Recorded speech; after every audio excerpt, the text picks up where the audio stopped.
Karin, you know, his story means so much to people from around the world. When I was growing up in the 1980s, it was the defining political issue of the moment. But you were born in South Africa, so it must have a very special significance for you.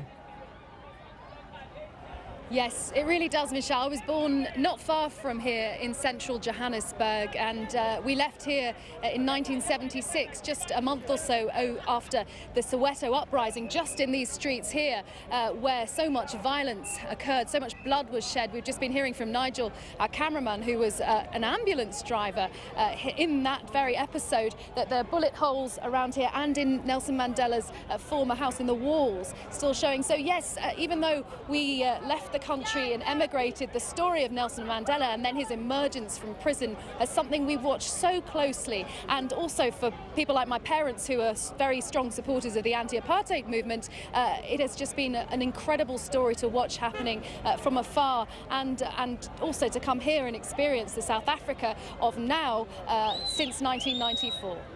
And we can get a sense of that, because I can see that the scene behind you in Soweto, you know, there are people of different colours milling around right there. Such a different country to the one that you were born into.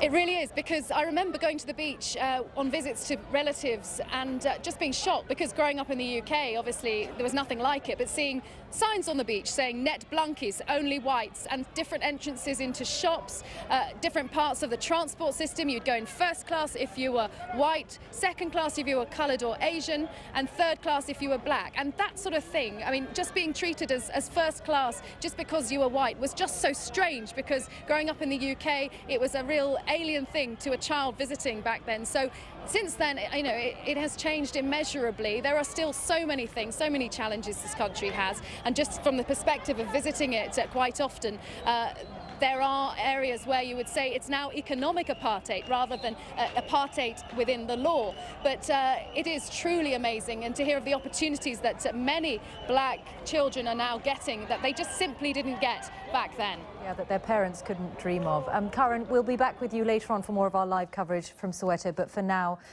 thank you.